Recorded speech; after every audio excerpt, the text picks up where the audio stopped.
You are listening to the Hiking Radio Network, where we talk the walk with shows by hikers, about hikers, for everybody.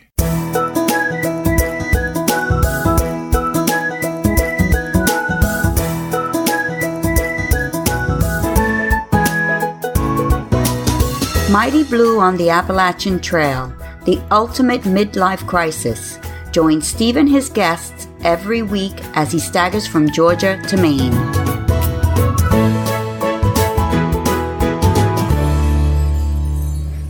Hi, and thanks for coming back again to Mighty Blue on the Appalachian Trail and our second episode of the day. These shorter shows are logistically much more manageable for me. Frankly, trying to keep my notes on all these different days has given me a problem, and I know that I need to be more, more diligent in making sure that I take proper notes at the end of each day, because not that it gets boring at all in my mind, but the type of hiking you have sometimes can roll from one day to another. And I had a lot of problems sorting out a few of those days in the previous show. So I thought breaking it down into two shows might make it more simple for me. And going forward, I really am going to try every night to make the notes that I need to make every night once I've completed my hike for the day. But we'll just have to see how that works out.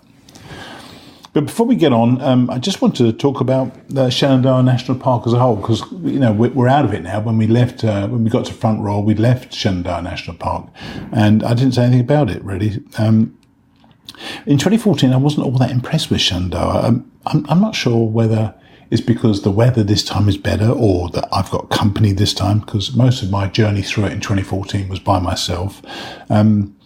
But it's not only that, it's the visit from my 2014 team and other listeners that has so endeared me to the park this time. I suspect actually it's a combination of all these things, and the park is impeccably maintained, as it was last time. The waysides and the campsites and especially the camp stores are wonderful. It's funny how you can buy exactly the same beer in the waysides for $6.75 as you can buy in the camp store for $1.75. We tended to go for the camp store for some reason. I don't know why it is. And so it's really funny to me how my whole experience this time was a big improvement on my 2014 hike.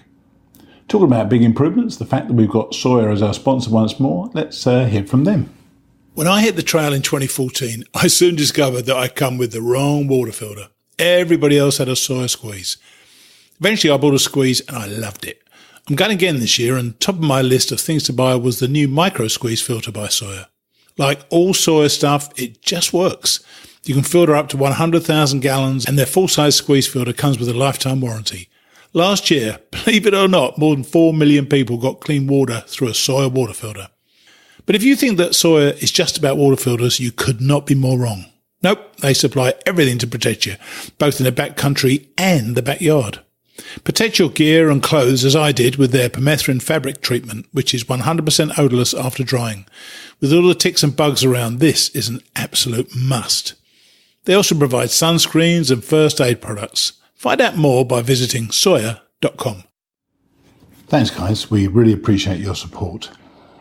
Now, I left you, actually a few hours ago in the previous episode. We were staying with Cush's aunt, Clara. I can't get the pronunciation right. I don't know what it is. Clara. And we were heading out, and I was starting the walk into the last 30 odd miles into Harpers Ferry with new boots. So this was going to be day number 87.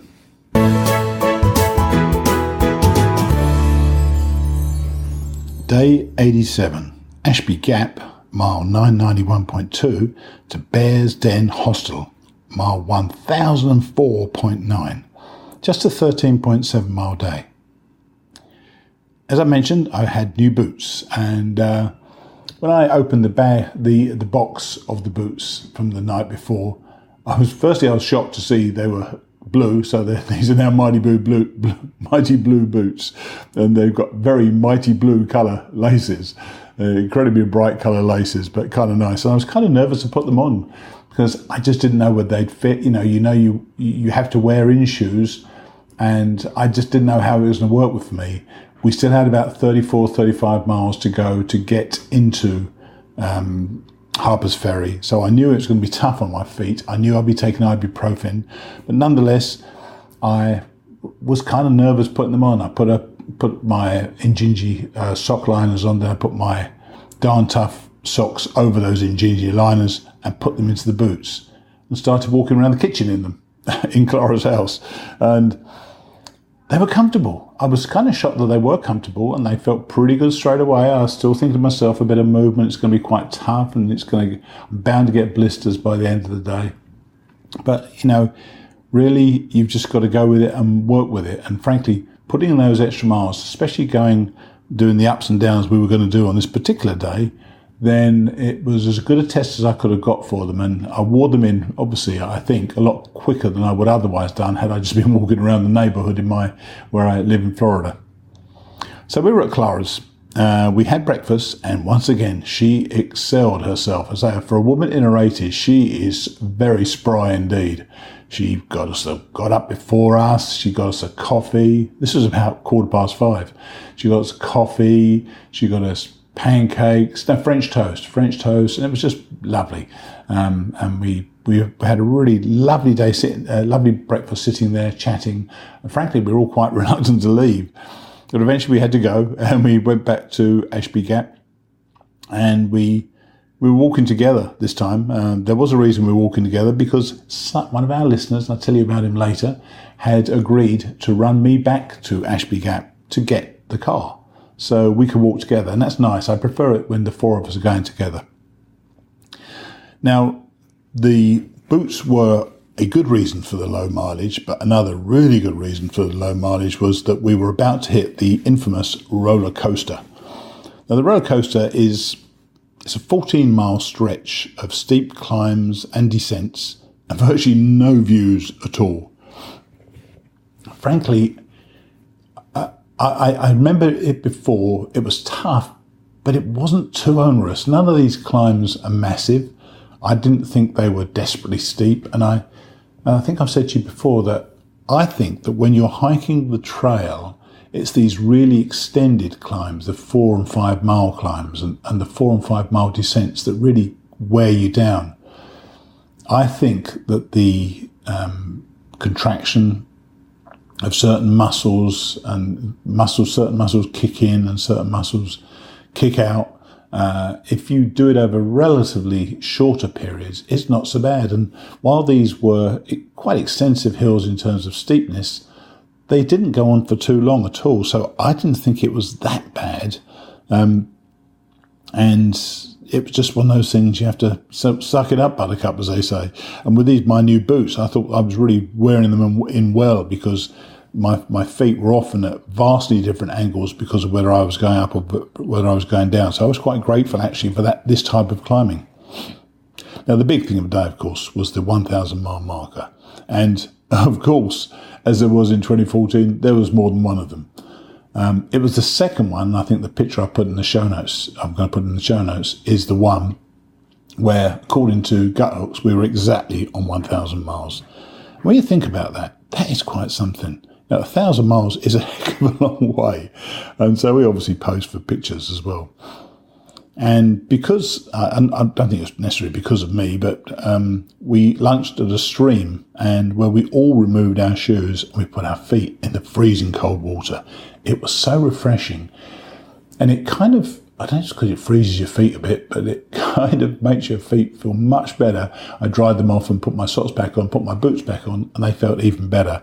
And obviously another 2 ibuprofen helped at the same time as well.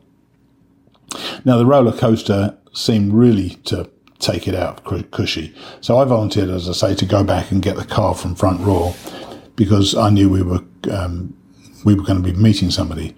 We reached the Bear's Den turnoff and headed down towards the person we were going to meet. A listener called Frank Levine had offered to help in the area, and I'd contacted him a day or so before and asked if he'd mind running me back to get the car from Front Royal after we got to Bear's Den. I had been in contact with Frank by text on the way, and he apparently had started up the path to meet us. I don't think he realised quite how uphill it was to start with from the car park. But there he was. He met us. Nice guy, really nice guy. And we went down to his car. So we actually went beyond Bear's Den by, I think, about half a mile, something like that. But I'm saying we went to Bear's Den that day. And something else he'd said, he'd noticed on the podcast, I'd said what trouble I'd been having, with the rain, and when we had rain, and I'd bought an umbrella now, and somebody had mentioned rain kilts to me. Well, Frank makes rain kilts. He's a scout. He leads scout groups hiking, and he makes these rain kilts, about 2 ounces. So, and when Dodger heard that he made them, she said, "Oh, I love one as well." So he made one for. Actually got his son's one for Dodger, and made his son a new one. So Dodger got a rain kilt, and I got a rain kilt as well. In fact, I got two. One of which I'm going to be giving away on Monday morning. And he gave me these rain kilts, and we tried them on, and I'm looking forward to using them. Though, of course, I'm not looking forward to more rain, but when more rain comes, I'll be putting my umbrella up and putting my rain kilt on. We then, he said, "What do you want to do?" We had to go and get the car, but he said there's this brewery called Dirt Farm Brewery. He said, "Why don't we go and have a beer there?" So we went up to this place, and I've never seen a place like it. You go through this little town. I've already forgotten the name of it. It's only about 4 or 5 miles from Bear's Den. Then you turn up another country road. Then you turn up this really unmade road going up and up and up this hill, which can't do the car a lot of good, I'll tell you. And you get to this magnificent, truly magnificent place, which is a great bar with this huge patio overlooking the east, looking towards someone says Tyson's Gap, which is about 40 or 50 miles away. And it was, I've never seen a view like it. It was just magnificent in terms of from what was once a private house turned into a brewery. Turned out it was somebody's weekend home. What a weekend home to have that was. And if you ever get a chance, go to that brewery, Dirt Farm Brewery. So Frank and I just had one beer, and then we went to get Cush's car, and we left the other guys at the brewery while they had a few snacks and a bit more beer. And we rejoined them about an hour later for another beer, and then we headed to Bear's Den. And as luck would have it, right outside Bear's Den, there's another one another brewery called Bear's Chase, I think it is, with another terrific view. Not quite as good as the Dirt Farm view, but really nice and very much in walking distance from Bear's Den. So that's one I would recommend if you don't want to drive, or you haven't got a car, or you don't have access to a car. Go to Bear Chase. Another lovely brewery. Thoroughly enjoyed it. And Bear's Den is actually owned by the Appalachian Trail Conservancy, but run by the Potomac Appalachian Trail Club. It's a brick-built building. It's got great camping outside. It's got resupply in there. It's got breakfast. You can get pizza there. You get ice cream there. I mean, the whole place is a bargain, really. And we all slept in a bunk room, which, trust me, no offense to Trigger, he's a great guy, but man, can he snore. I don't know, I can as well, by the way, but I don't hear myself snore. But yeah, we all slept in this bunk room, and Trigger kept me awake all night snoring. But that was the end of day number, what was day number? Day number 87.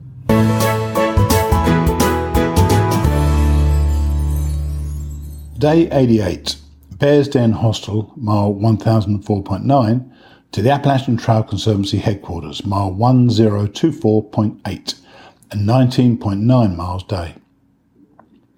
Well, this was going to be another long day, so we needed another early start. And we wanted a 6 o'clock start again. I think that's really the trick for these long miles, you know. If you can get started by 6, and I think on this day we'd actually done 10 miles by 10 o'clock. We used to say 10 by 12, 10 by lunchtime, but it just gave you, some longish days. But we really were moving on this particular day. So we woke up early, got another early start. And they're so accommodating at the Bear's Den Hostel. They get everything ready for you. You can get some pancake mix. Everything's ready for you to make pancakes. There's the syrup, there's butter, there's coffee and so on. It was great. And Trigger, I guess, maybe he didn't know he snored, didn't feel bad about snoring, but he did the pancakes and made us all pancakes. That was very nice. We still had the northern end of the roller coaster to finish. As I said to you, those, it's a continuation of what we'd had already on the southern end. There was only about another 2 or 3 peaks to get up. Once again, I didn't find it that bad. We've certainly had far tougher climbs to do, but I think it's the intensity of these climbs and the lack of reward when you get to the top of a hill. Very, very few views at all on the roller coaster. I started really well, and then, without going into too much detail, I had to dig a cat hole, get off the trail and go and do some business, let's say. And so, of course, the other guys went ahead, and I took slightly longer than I would normally take, I guess. But I never saw Trigger and Cushy again that day, until we actually got to Harpers Ferry. There's something about the day, and I wasn't with them, so I can't describe how they did it, but Trigger and Cushy just pushed on. And I've said to you, with Cushy kind of getting ready to go away, she just wanted to get to Harpers Ferry and kind of, sort of get it out of the way, I guess. So she just put her head down and just drove forward. She's such a determined woman. She really is. So I spent quite a lot of the morning having got behind everybody and having, I've got to put this. No, I won't even bother putting it. You know what I did. I dug a cat hole. So I eventually caught up with Dodger Dog, and she was sitting there having lunch, and we pushed on together. Now, the boots were treating me really well, along with the ibuprofen, of course. And we realised that we just did not have enough water. There seemed to be no water accessible anywhere. And about 5 miles short of Harpers Ferry, still not having caught Cushy or Trigger, we got to a road, and about a third of a mile to the right, or to the, I think, east, there's a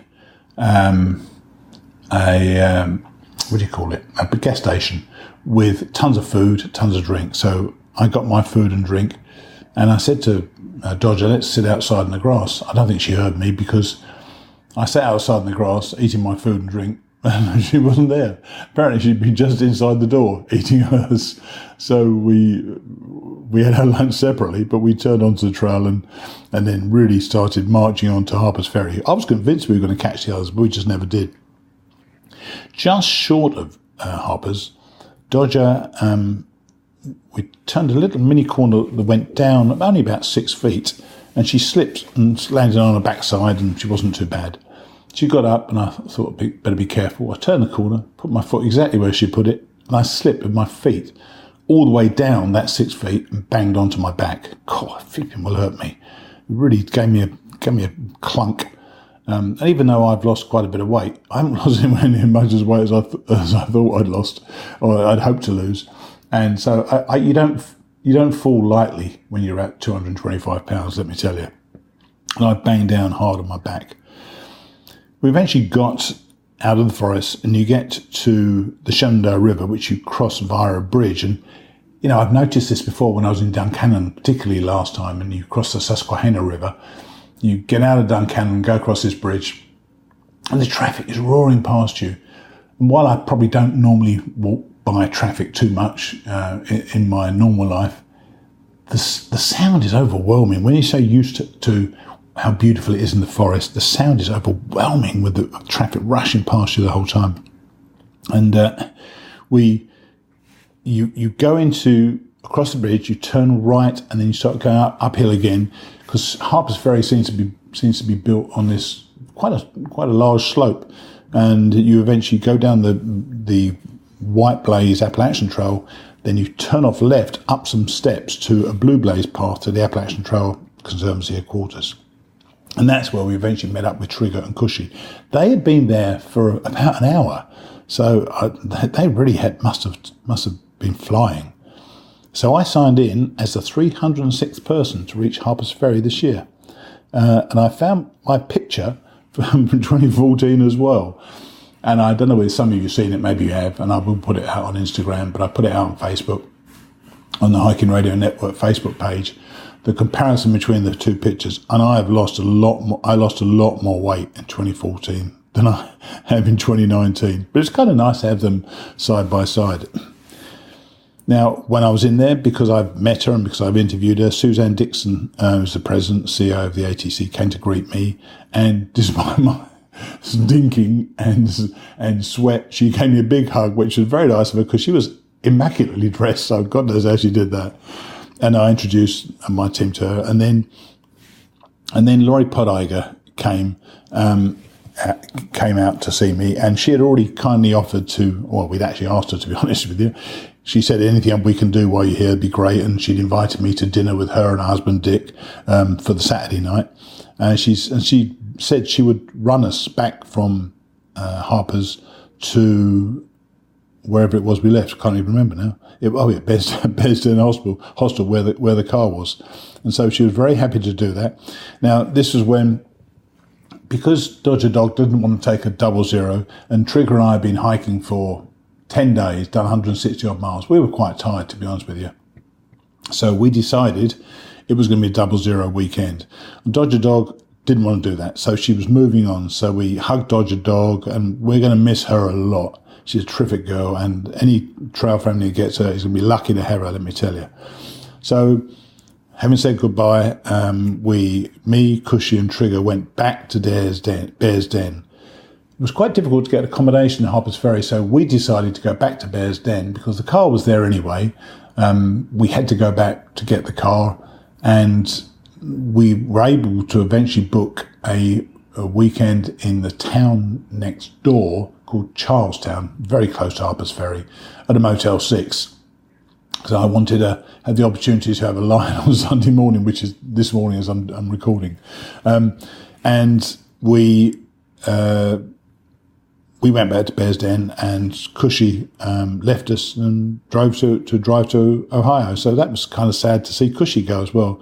So it's just Trigger and I at the moment, and we decided that why not? Let's go and have another drink at Dirt Farm Brewery. So we got an Uber to Dirt Farm Brewery, had a couple of drinks there, came back, and this time, instead of sleeping in the bunk room, Trigger slept in the bunk room by himself. I put my tent up. I thought discretion was the better part of valor. I didn't want another night of not being able to sleep, and I slept like the dead. It was fantastic. So that was the end of day number 88.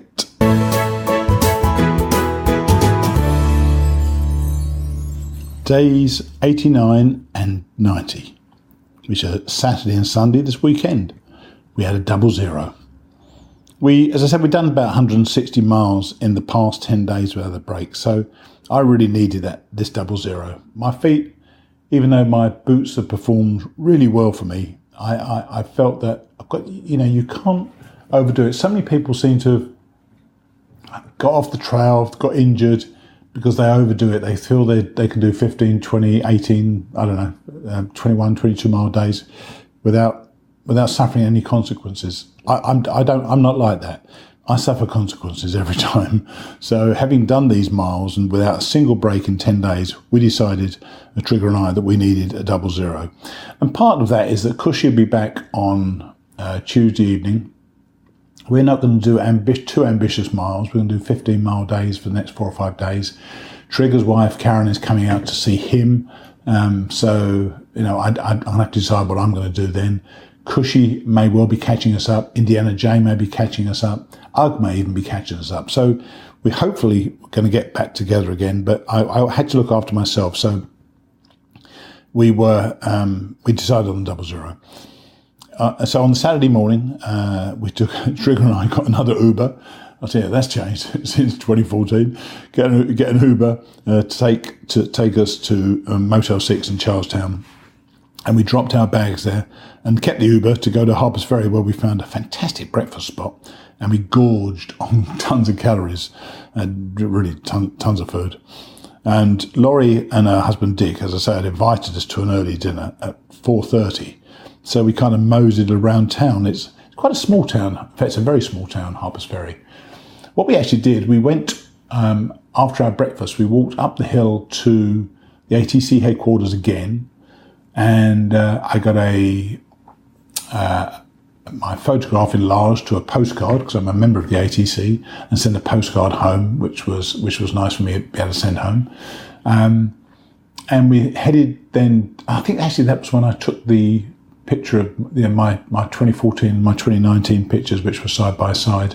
I took that and posted that on Facebook. And we then just moseyed around this small town. Laurie has suggested that instead of going all the way down the AT into town, because it's pretty much all the way downhill, we should have a little diversion, go through the cemetery, which is beautiful, beautiful views of the Potomac in the distance. So we went down there and then retraced our steps because we didn't want to miss any of the places on the AT. I know it's a bit anal, but I kind of wanted to make sure I touched every place on the AT. Went back to the AT and walked down into town. Lots and lots of steps into town. Went into a church on the way down there, and it was just a beautiful morning. It's a very pretty touristy town, and there are limited things to do there. And there's an Outfitters. There's a couple of bars, there's an ice cream store, all of which we visited, by the way. And I restocked with my stuff, and we knew we'd be just hanging out, really waiting for Laurie and Dick. And so we had a beer in a bar, we got ice cream, went in the bookstore. I spent a fortune in the resupply because I decided I've got a liner for my sleeping quilt, and it's a knitted liner. I think it's called knitted. I'm not sure. I actually once said something incorrect about it, but it's a knitted liner. And I've got a silk one now, which will be lovely in the summer when it gets really, really hot. So I treated myself to a silk liner there, and obviously a resupply of food as well.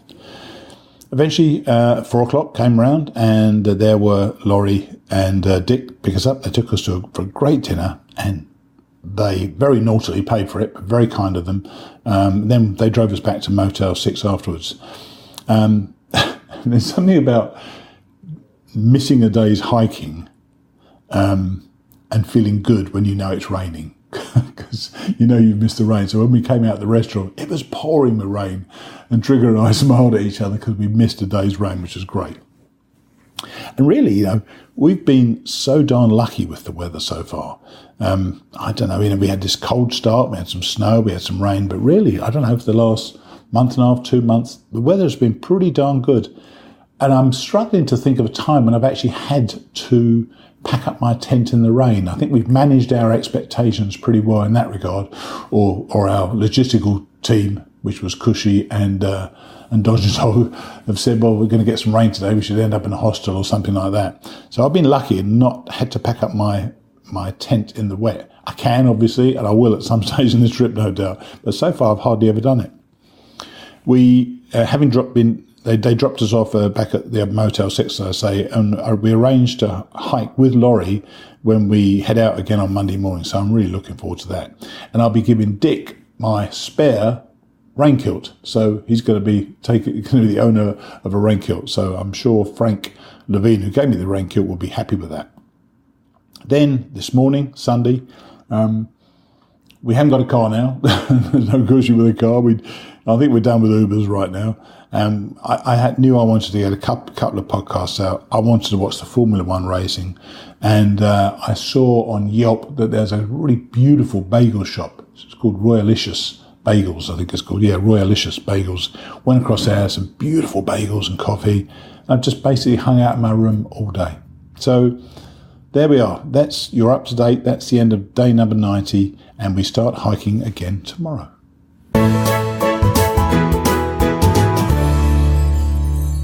So we're up to date. It's been logistically challenging to get much consistency over these shows, and I hope you think they're still worthwhile. I'll actively be seeking new people to interview in the coming days, as Trigger and I are likely to meet new hikers along our path. There's just the two of us now, and our tramily may very well reform at some time over the next few days or weeks, but it may equally dissolve. None of that concerns me, though. I'd miss them all, but I know that the goodness on the trail far exceeds the bad, and I'd happily fit in with any number of new tramily members. We're nearly halfway now, and Harpers Ferry is merely the traditional halfway point, and I have many new adventures to experience. I can't wait. I hope that you feel the same way. I'll see you next time.